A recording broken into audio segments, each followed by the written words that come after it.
Order order જજની લાકડાની હથોડી table પર 2 વાર પટકાઈ. કૂતરા બિલાડાની જેમ ઝઘડી રહેલા 2 કાળા કોટધારી માનવીઓ થોડી ક્ષણો માટે મૌન થયા. ત્યારબાદ એમાંના એક માનવીએ ફરીથી પોતાની દલીલબાજી નફટાઈથી આગળ વધારી. Your honour, it's a clear case of medical negligence. ડોક્ટરની તબિયત બિલકુલ સ્વસ્થ હતી અને જો સ્વસ્થ ન હોત તો તેઓએ ઓપરેશન થિયેટરમાં જવાની જરૂર જ ન હતી. તેઓ એક નિષ્ણાંત હોવાને નાતે તબીબી કાયદાકાનૂનોથી માહિતગાર હોવા જોઈએ. તેઓ સંપૂર્ણ સભાનતા જોડે ઓપરેશન થિયેટરમાં પ્રવેશ્યા હતા. આગળ ગવાહી આપી ગયેલા સ્ટાફે પણ સ્પષ્ટ શબ્દોમાં જણાવ્યું છે કે ડોક્ટર એ દિવસે સંપૂર્ણ સ્વસ્થ હતા, શારીરિક અને માનસિક બંને સ્તરે. તેથી હું કોર્ટને અપીલ કરું છું કે તેઓ ડોક્ટર વિરુદ્ધ સખત પગલાં ભરે કે જેથી ભવિષ્યમાં કોઈ પણ ડોક્ટર આવું કાળજીવિહીન, ગેરજિમ્મેદાર વર્તન કરવા પહેલાં 100 વાર વિચારે. અને કોઈ પણ માતાપિતાને એ સહન ન કરવું પડે જે મારા ક્લાયન્ટ સહી રહ્યા છે. It's a heartbreaking lost. My lord. કાળા કોટધારી માનવીની પીઠ પાછળ ગોઠવાયેલી બેઠકોમાં એક સ્ત્રીએ એ જ ક્ષણે પોતાનું માથું પોતાની પડખે બેઠા પુરુષના ખભે ઢાળી દીધું. મૌન ડુસકાઓ જોડે ઉષ્ણ પાણી સ્ત્રીના કાળા કુંડાળાવાળી હતાશ આંખોમાંથી વહી નીકળ્યું. પુરુષે એક હાથ સ્ત્રીના માથે હળવેથી ફેરવ્યો અને બીજા હાથ વડે પોતાની આંખમાંનું ખારું પાણી શોષી લેવા પ્રયાસ કર્યો. ધોળા વાળ ધરાવતા આધેડ જજના નાક ઉપર આવી સરેલા અનુભવી ચશ્માએ એક નજર દૂરની હરોળમાં એકબીજાની સાંત્વના બનેલ દંપતી ઉપર નાખી અને પછી નિર્ણય સંભળાવતા પહેલા બીજા કાળા કોટધારી માનવી તરફ શીઘ્ર કડક ગરદન ફેરવી. તમને કશું કહેવું છે? આંખો ઢાળી લાકડાના એક તરફ ઘેરેલા ભાગમાં મૂંગા ઊભેલા ડોક્ટર તરફ બચાવ પક્ષના વકીલે એક ઘૃણાસ્ભર નજર ફેંકી. આંખોમાં દાઝ છૂટી આવી. જ્યારથી કેસની શરૂઆત થઈ હતી એ દિવસથી એ આમ જ મૂંગો થઈ ગયો હતો. કોઈ પ્રત્યાઘાત જ આપતો ન હતો. ન હા, ન ના. એક પણ શબ્દ ઉચ્ચાર્યો ન હતો. કદાચ પોતાના હાથે જે થઈ ગયું હતું કે કર્યું હતું એનો શોક લાગ્યો હોવો જોઈએ. હા, કદાચ. પણ એનું મૂંગું થવું પોતાની મુશ્કેલીઓ વધારી રહ્યું હતું. ઈશ્વર પણ તો એને જ જીવાડે જેને જીવવું હોય. પણ જેને આત્મહત્યા જ કરવી હોય. વિચારોને ખંખેરી બચાવ પક્ષના વકીલે પોતાનો કાળો કોટ વ્યવસ્થિત કરતા એક અંતિમ વ્યવસાયિક પ્રયાસ અજમાવી જોયો. માય લોર્ડ, હું ડોક્ટર બ્રિજેશ શાહને પૂછપરછ કરવા બોલાવવાની પરવાનગી ઈચ્છું છું. Permission granted. પોતાનો આખરી નિર્ણય સંભળાવવા તત્પર જજની નજર અકળામણ જોડે પોતાના હાથની કાંડા ઘડિયાળ પર જઈ પડી અને ગરદન નાછૂટકે હામીમાં ધૂણી ઉઠી. અત્યંત પાછળની હરોળમાંથી અગાઉથી તૈયાર રખાયેલો ગવાહ ગવાહીની પૂર્વતૈયારી કરી આવ્યા હોવાનો આત્મવિશ્વાસ સાથે લઈ આરોપીની સામેની દિશામાં ઘેરવામાં આવેલી લાકડાની પેટી જેવા વિસ્તારમાં પ્રવેશ્યો. ડોક્ટર, શું તમે કોર્ટને જણાવી શકો છો કે એક અત્યંત સ્વસ્થ, તંદુરસ્ત વ્યક્તિ ક્યારે અસ્વસ્થ થઈ શકે? બચાવ પક્ષના વકીલનો પ્રશ્ન. નીરસ. કેસમાં કોઈ નવો રસ જન્માવશે ખરો એ અંગે શંકા દર્શાવતી જજની અનુભવી દ્રષ્ટિ નાકના ટેરવા પર ટેકાયેલા ચશ્મામાંથી કુતૂહલતા જોડે ગવાહી આપવા આવેલા ડોક્ટરને તાકવા લાગી. એક સ્વસ્થ, તંદુરસ્ત વ્યક્તિ ક્યારેક અચાનક અસ્વસ્થ થઈ જાય એ સહજ છે. માનવીનું શરીર એક યાંત્રિક પ્રક્રિયાથી ચાલે છે. જો શરીરનું કોઈ પણ એક અંગ કોઈ ક્ષણે અચાનકથી વિક્ષેપ પામે તો એની અસર આખા શરીર પર વર્તાય છે. તેથી જ ક્યારેક આપણને અચાનકથી ચક્કર આવી જાય કે થોડા સમય માટે મગજ શૂન્યાવકાશમાં સરકી પડે કે પછી કોઈ વ્યક્તિ ચાલતો ચાલતો અચાનક બેભાન ઢળી જાય એવા અકસ્માતો આપણે નિહાળીએ છીએ. એ અચાનકથી ક્ષણિક બની જતું હોય છે. દરેક વખતે એ અગાઉથી જાણી શકાય નહીં. વ્યક્તિ અચાનકથી અસ્વસ્થ થઈ શકે એ વાતમાં બે મત નથી જ. સરકારી વકીલના ચહેરા ઉપર આશાની કિરણો ફૂટી નીકળી. જજની નજર ઝીણી બની એક શબ્દને ધ્યાનથી સાંભળી રહી હતી. પોતાના કાળા કોટને ઉત્સાહમાં આવેલા ઉભરા જોડે વ્યવસ્થિત કરતા સરકારી વકીલે એક નજર આરોપી તરફ નાખી અને પછી તરત જ એણે ગવાહી માટે આવી ઊભેલા ડોક્ટરની વધુ નજીક સરકી પોતાની દલીલ આગળ ધપાવીએનો અર્થ એ કે શક્ય છે કે એ દિવસે ઓપરેશન થિયેટરમાં ડોક્ટરની તબિયત અચાનક લથડી અને એમના હાથમાંનું ડિલિવરી પામેલું નવજાત શિશુ હાથમાંથી સરકી ગયું અને ઓન ધ સ્પોટ મરી ગયું એ એક અકસ્માત હતો. નોટ એ નેગ્લિજન્સ વકીલના શબ્દોના પ્રત્યાઘાતમાં પાછળ તરફની હરોળમાં ગોઠવાયેલી સ્ત્રીના મોઢામાંથી રુદનની ધાર નિયંત્રણની બહાર વહી ગઈ. પડખે ગોઠવાયેલા પુરુષે ભીની આંખે એ રુદનની ધારને તરત જ નિયંત્રણમાં લેવા સ્ત્રીને પોતાના હૂંફાળા આલિંગનમાં સમાવી લીધી. Objection, my lord. દંપતીને ન્યાય અપાવવા રોકાયેલો આરોપી પક્ષનો વકીલ તરત જ કાળો કોટ સરખો કરતો અગ્નિજ્વાળા જેવા ચહેરા જોડે બેઠક છોડી ઊભો થઈ ગયો. લાગે છે મારા કાબિલ વકીલ મિત્ર તર્કની જોડે હૈયું પણ કોર્ટની બહાર છોડી આવ્યા છે. એક નવજાત શિશુ મૃત્યુ પામ્યું છે. જે દેશનું ભવિષ્ય હતું. આવતીકાલ હતી. મોટું થઈને આ બાળક ડોક્ટર, એન્જિનિયર, કલાકાર ખબર નહીં શું બન્યું હોત. અહીં ફક્ત માતાપિતાએ એક સંતાન નહીં, ભારત માતાએ પણ એક સંતાન ગુમાવ્યું છે. જો સમાજ આવો નિર્દયી થશે તો આપણી આવતીકાલ સંપૂર્ણ અંધકારમય બનશે. આ બાળકને જો આજે ન્યાય ન મળ્યો તો દલીલ અને દલીલબાજીઓ ચરમસીમાએ જઈ રહી હતી. જજની વૃદ્ધ નજર બંને કાળા કોટને એ રીતે તાકી રહી હતી જાણે ટેનિસ કોર્ટમાં મેચ નિહાળી રહેલો પ્રેક્ષક દડાને આમથી તેમ જતા ધ્યાનબગધ નિહાળતો હોય. પરંતુ આ બધા ધમપહાડાની વચ્ચે આરોપીની ઢળેલી નજરમાં કોઈ ચેતના ન હતી. જાણે આંખો સામે ચાલી રહેલું દ્રશ્ય એના માટે અદૃશ્ય હતું. ન શરીરમાં કોઈ હલનચલન, ન કીકીઓમાં કોઈ પ્રાણ. એ કોર્ટમાં હાજર જ ન હતો. એ તો ભૂતકાળની એ અંધકારમય રાત્રિ પર અટકી પડ્યો હતો. એ રાત્રિએ ધોધમાર વરસાદ વરસી રહ્યો હતો. વાદળોની ગર્જના ભયાનક હતી. ડોક્ટર પોતાની કેબિનમાં ઓપરેશન પહેલાંની પૂર્વ સજ્જતા કેળવી રહ્યો હતો.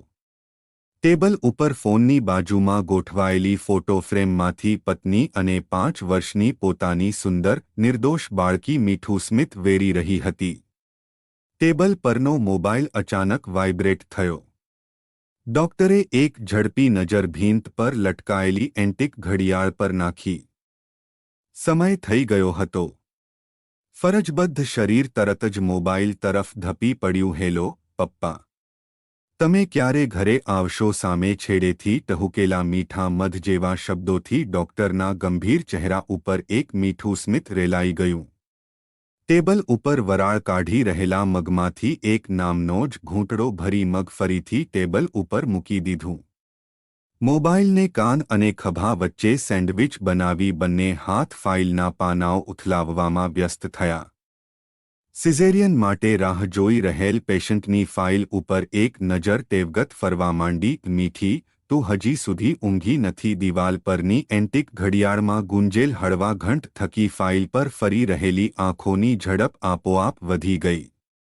સામે છેડેથી પૃષ્ઠભૂમિમાં પત્નીના શબ્દો ગુંજ્યા, ક્યારની કહી રહી છું, ઊંઘી જા.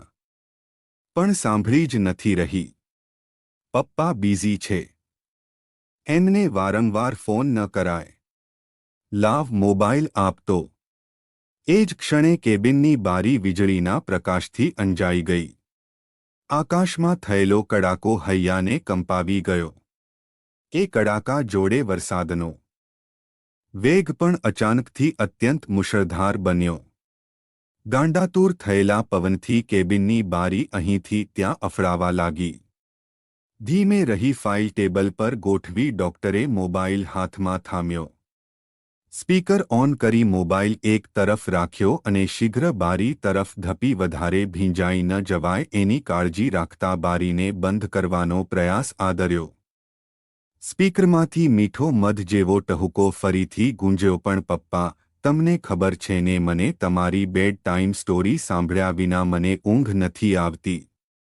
ને તમે પ્રોમિસ કર્યું હતું કે આજે આઈસ્ક્રીમ ખાઈશું. મારી આઈસ્ક્રીમ વીજળીના ચમકારાથી બહાર તરફનો વેરાન માર્ગ એક ક્ષણ માટે દ્રષ્ટિગોચર થયો અને ફરી અંધકારમાં ઓગળી ગયો. વાદળોની ગર્જના ફરી હૈયાને હલબલાવી ગઈ. વિફરેલા પવન જોડે યુદ્ધમાં ઉતરી માંડમહેંતે બારી નિયંત્રણ હેઠળ આવી. પપ્પા આઈસ્ક્રીમ ખરીદી શકે એ માટે પૈસા જોઈએ ને. ને પપ્પા કામ કરે ત્યારે પૈસા આવે, રાઈટ? એટલે હું જલ્દી કામ પૂરું કરી લઉં કે જેથી મારી મીઠી માટે આઈસ્ક્રીમ ખરીદી શકું.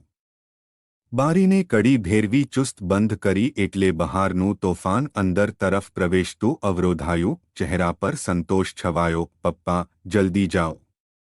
ઘણું ઘણું કામ કરો એટલે ઘણા ઘણા પૈસા મળે અને પછી આપણે ઘણી ઘણી આઈસ્ક્રીમ ખાઈશું.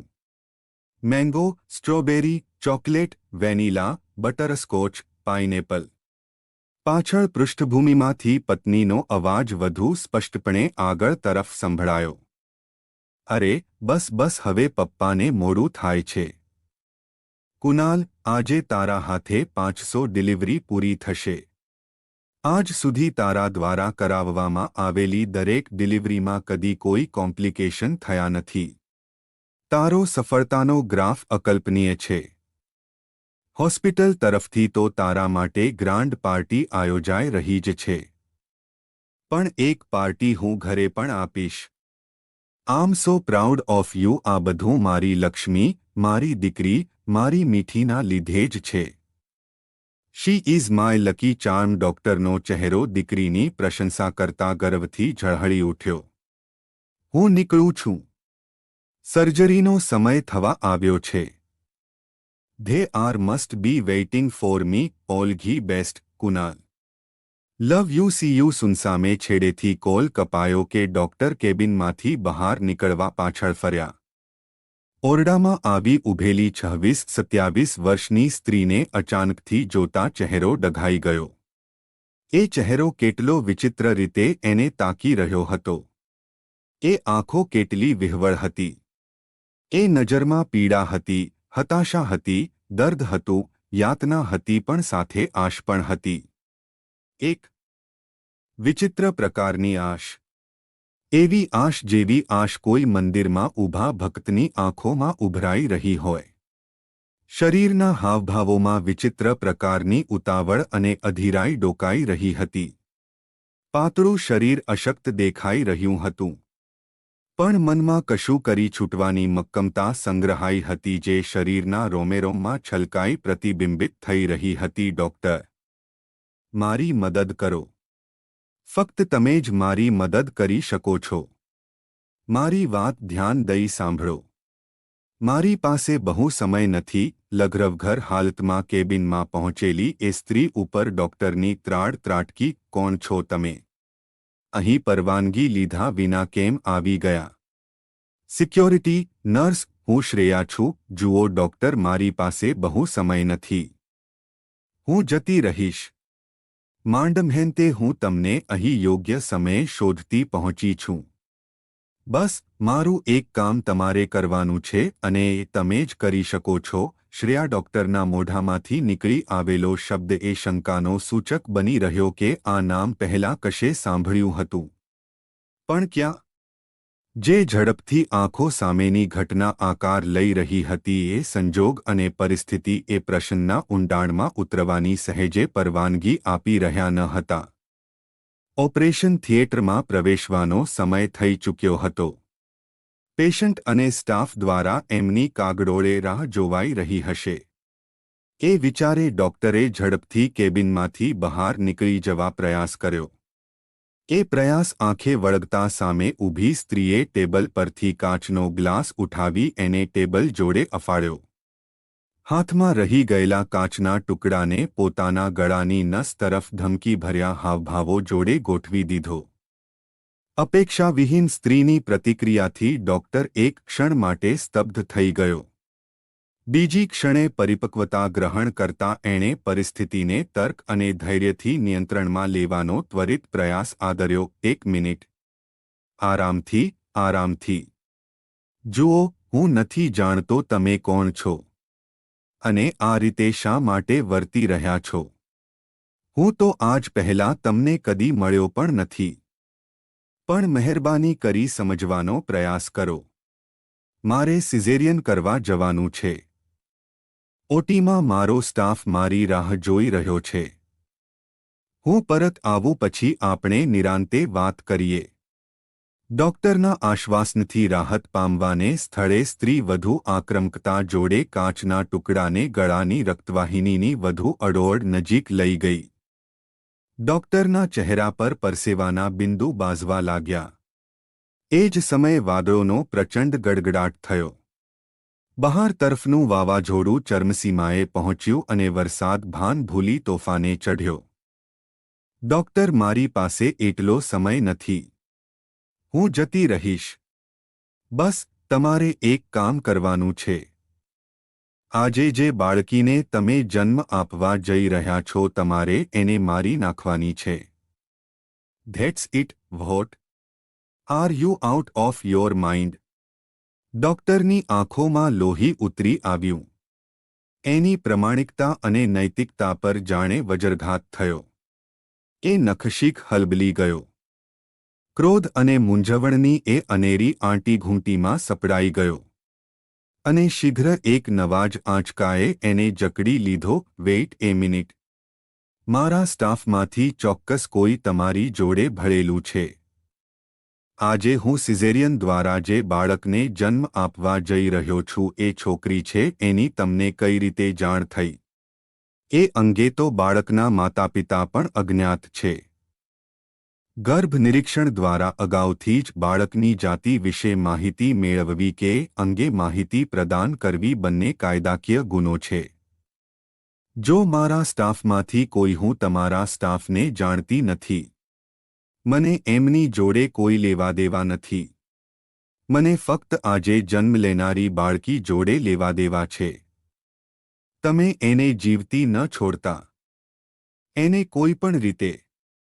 અધીરાઈભર્યો આવેગ કાળા, ઊંડા કુંડાળાવાળી આંખોને વધુ ભયભીત દેખાડી રહ્યો. ગળામાં ભેગું થયેલું થૂંક નીચે ઉતારતા ડોક્ટરની આંખોમાં ક્રાંતિની ચિનગારી સળગી ઉઠી. અને જો હું એમ ન કરું તો તમારી પત્ની જેમ કોલમાં કહી રહી હતી તેમ તમે આજે તમારી 500 ડિલિવરી સફળતાથી પાર પાડશો. તમને એક સફળ વ્યવસાયિક તબીબ તરીકેની નામના મળશે. હોસ્પિટલ તરફથી તમારા માનસન્માનમાં એક ભવ્ય પાર્ટીનું આયોજન કરવામાં આવશે. તમારા ઘરે પણ અન્ય એક મોટી પાર્ટી ઉજવાશે. ચારે તરફ તમારી વાહ વાહ થશે. તમે તમારા કુટુંબના ઉજળા ભવિષ્ય પાછળ મંડી પડશો અને કદાચ થોડા સમયમાં એ બાળકીને ભૂલી જશો.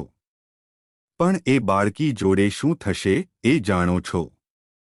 પૂછાયેલા પ્રશ્ન જોડે આંખોમાં વિફરી ઉઠેલી ક્રોધની સુનામી ભયાવહ હતી. સ્ત્રીની લઘરવઘર હાલત અને અસ્તવ્યસ્ત થઈ ઉઠેલા વાળે ભયાનકતામાં બમણો ઉમેરો કરી રહ્યા હતા. એ બાળકીને માતાપિતાનો અપાર પ્રેમ મળશે. દીકરો અને દીકરીને જુદી જુદી નજરોથી તાકતા સમાજ વચ્ચે રહીને પણ તેઓ પોતાની દીકરીને અખૂટ લાડ, પ્રેમ, સ્નેહ અને સન્માન જોડે ઉહેરશે. એના દરેક કોડ પૂરા કરશે. એની અંદર આત્મવિશ્વાસનું સિંચન કરશે. એને ઉચ્ચ ભણતર પૂરું પાડશે. એની ગમતી કારકિર્દીમાં એને આગળ ધપવાની પૂરેપૂરી તક આપશે. એ બાળકી એક ક્રાઇમ રિપોર્ટર બનશે. મહિલાઓ અને સ્ત્રીઓ સામે થતા દૂષણો સામે બંડ પોકારશે. ઘણા અસામાજિક તત્વોને જેલ ભેગા કરાવવામાં મુખ્ય ભૂમિકા ભજવશે. સમાજ તરફથી એને મેડલો પણ પ્રાપ્ત થશે. પરંતુ આવી જ એક તુફાની રાત્રિમાં ઘરે પરત થતા રસ્તામાં એની ગાડી બગડી જશે. એ તકનો લાભ લઈ પોતાનો બદલો લેવા કેટલાક અસામાજિક તત્વો એનું અપહરણ કરી એને જંગલ વિસ્તાર તરફ લઈ જશે. આખી રાત્રિ એની ઉપર બળાત્કાર થશે. જ્યારે હોશ આવશે ત્યારે એક નવું જ જીવન આંખો સામે હશે. છતાં એ હાર ન માનશે. પોતાના અધિકારો માટે લડશે. ફરીથી જીવનક્રમમાં પરત થવાનો પ્રયાસ કરશે. પણ એને અને એના માતાપિતાને સમાજ કદી એ ભૂલવા ન દેશે કે એની જોડે 10 પુરુષોએ વારાફરતી બળાત્કાર કર્યો હતો. લોકોના પ્રશ્નો, સીધી, આડકતરી વાતો, ચહેરાના હાવભાવો, વર્તન અને વલણ દરેક ક્ષણ, દરરોજ એ ઘટનાને આંખો સામે ઊભી કરશે. એ 10 પુરુષોએ એક જ રાત્રિએ કરેલા બળાત્કારને સમાજની જિજ્ઞાસુ, સ્વાર્થી અને દંભી આંખોમાં એ યુવતી દરરોજ નિયમિત નિહાળશે. એની જોડે થયેલા વર્તનને કારણે સમાજ એના માતાપિતાના પ્રેમ અને કાળજીને બિનજરૂરી છૂટછાટ અને સ્વચ્છંદતાનું બિરુદ આપશે. એ મહેણાટોણા સાંભળી એક દિવસે બાળકીના પિતાને સિવિયર હાર્ટ અટેક આવશે અને તેઓ અકાળે અવસાન પામશે. એ શોકમાં યુવતીની માતા મૂંગી થઈ જશે અને યુવતી એક જીવતી લાશ બની રહી જશે. એના કરતાં તો એ આજે જ મરી જાય. એ ડોક્ટરના ચહેરા ઉપર પહેલીવાર કોઈ તર્ક હાથ લાગ્યાના હાવભાવો ડોકાયા. ધીમે રહી આગળ વધતા એણે સ્ત્રીનો વિશ્વાસ જીતવાનો ચતુર પ્રયાસ કર્યો. જુઓ, તમારી વાતો સાંભળી અને તમારી શારીરિક, માનસિક પરિસ્થિતિ નિહાળી મને એટલું સમજાઈ રહ્યું છે કે તમારી જોડે જરૂર કોઈ એવી ઘટના બની છે જે ન બનવી જોઈતી હતી. તમને એ વાતનો ઘેરો ધક્કો લાગ્યો છે. હું સમજી શકું છું. પરંતુ જે તમારી જોડે બન્યું છે એ જરૂરી નથી કે આજે જન્મ લેનારી બાળકી જોડે પણ એવી જ કોઈ અમાનવીય ઘટના ઘટે. I think you need help. Yes, I need help. અચાનકથી સ્ત્રી ડોક્ટર તરફ ધસી આવી અને ડોક્ટરના કોલર સ્ત્રીના હાથમાં જકડાઈ ગયા. ડોક્ટરે એક ત્રાસી નજર સ્ત્રીના હાથમાંથી જમીન પર પડી ગયેલા કાચના ટુકડા તરફ નાખી. બીજી ક્ષણે ડોક્ટરની નજર પોતાના જકડાયેલા કોલર તરફ પડી. સ્ત્રીના ડાબા હાથના પંજામાં 5ની જગ્યાએ 6 આંગળીઓ હતી. ડોક્ટરની નજરે એની સહજ નોંધ લીધી. સ્ત્રીએ એક ધક્કા જોડે ડોક્ટરને દૂર હડસેલ્યો અને ટેબલ ઉપરથી ડોક્ટરની દીકરી અને પત્નીની તસવીર હાથમાં ઊંચકી લીધી. એની વિફરેલી નજરે તસવીરમાં તીર સમી ભોંકાઈ ગઈ. આ બાળકી જોડે એવું કંઈ થાય તો તમને કેવું અનુભવાશે? એમ જ લાગશે ને કે એના કરતાં તો એ જન્મી જ ન હોત. રાઈટ? પૂછાયેલા પ્રશ્નથી ડોક્ટરના શરીરના રૂંવાડા ઊભા થઈ ગયા. એવું લાગ્યું જાણે કોઈ પ્રાણઘાતક વીજળીનો પ્રવાહ શરીરમાંથી નિર્દયી રીતે પસાર થઈ ગયો. ભાવનાઓ ઉપર કાબૂ મેળવી ડોક્ટરે તસવીરમાં વ્યસ્ત આંખોનો લાભ લઈ કેબિનની બહાર તરફ એક જ શ્વાસે દોડ લગાવી દીધી. દૂર તરફથી આવી રહેલી નર્સને એણે સિક્યોરિટીને બોલાવવા આદેશ છોડ્યો. થોડા જ સમયમાં ડોક્ટર, નર્સ અને સિક્યોરિટી ગાર્ડ જોડે કેબિનમાં પરત થયો. પણ કેબિનમાં કોઈ હાજર ન હતું. નાક ઉપર ટકેલા ચશ્મામાંથી જજે વારાફરતી બંને પક્ષના વકીલને નિહાળ્યા. આંખો સામે પડેલી કેસની શાબ્દિક, લેખિત માહિતી પર એક ઔપચારિક નજર ફરી વળી. એક ઊંડો શ્વાસ ખેંચી પોતાની નજર આરોપી તરફ નાખી. એ એમ જ ઊભો હતો જે રીતે કેસના પ્રથમ દિવસે એ સ્થળે ઊભો હતો. એ જ ઢળેલી નજર, એ જ સ્તબ્ધ શરીર અને એ જ સીવેલા હોઠ. ન શરીરમાં કોઈ હલનચલન, ન આંખોમાં કોઈ પ્રત્યાઘાત. એ ત્યાં હાજર હોય કે ન હોય બંને પરિસ્થિતિમાં કોઈ ઝાઝો તફાવત ન હતો. એક આખરી તક આપવું ન્યાયયુક્ત હોય એમ જજ દ્વારા સીધું આરોપીને સંબોધન થયું. તમને કશું કહેવું છે? બચાવ પક્ષના વકીલે એક આશભરી દ્રષ્ટિ આરોપી તરફ નાખી. કદાચ આજે કોઈ શબ્દ એ સિવાયેલા હોઠમાંથી બહાર નીકળી આવે અને કેસ પાછળ કરેલી પોતાની અથાગ મહેનત સફળ થઈ જાય. પણ એ આશ પર તરત જ ઠંડુ પાણી ફરી વળ્યું. એ હોઠ આજના મહત્વના દિવસે પણ સિવાયેલા જ રહ્યા. એનો એક પણ ટાંકો ઢીલો થયો નહીં. વકીલના દાંત અસહ્ય રીસથી ભીંસાયા. પણ એ ભીંસ નિરર્થક જ નીવડી. જજે એક ખોખારો ખાધો અને પોતાના નિર્ણયની શાબ્દિક જાહેરાત કરી. જે થયું છે એ થવું જોઈતું ન હતું. એક બાળકીએ પોતાની જાન ગુમાવી છે. એ ગેરજિમ્મેદાર વર્તનની સહેજે અવગણના ન કરી શકાય. જો એ ડોક્ટરની અચાનક બગડેલી તબિયતનું પરિણામ હોય તો એ એક અકસ્માત કહી શકાય.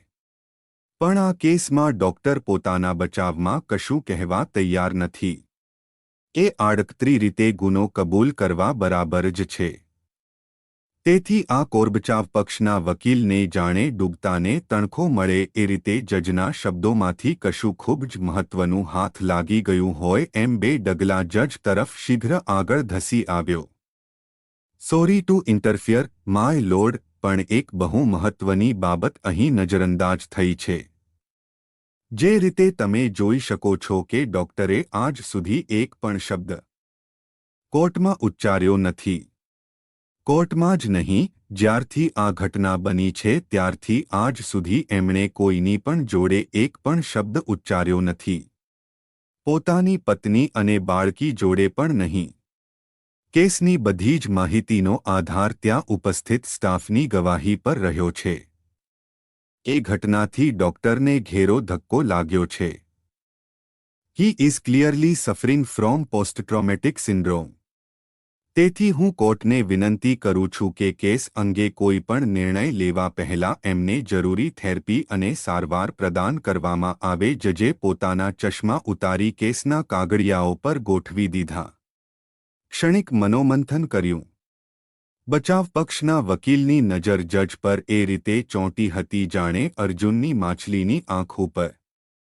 બીજી જ ક્ષણે જજે ચશ્મા ફરી નાકના ટેરવે ગોઠવી દીધા, કલમ હાથમાં લીધી અને કાગળ પર કંડારી દીધ. બચાવ પક્ષની દલીલને નજરમાં રાખતા આરોપીને યોગ્ય માનસિક સારવાર અર્થે મોકલાવવાનો નિર્ણય લેવામાં આવી રહ્યો. હેજજના શબ્દો થકી જાણે નવું જીવન મળ્યું હોય એમ બચાવ પક્ષના વકીલના ચહેરા પર હાશકારો છવાઈ ગયો.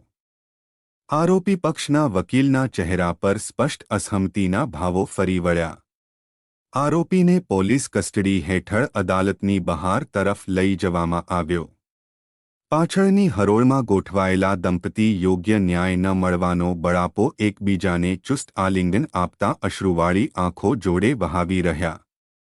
અત્યંત અંતિમ હરોળમાં બેઠી બાળકી ચીખી ઉઠી, પપ્પા, મારી આઈસ્ક્રીમ. પપ્પા, તમે ક્યાં જાવ છો? પપ્પા, ઘરે કેમ નથી આવતા?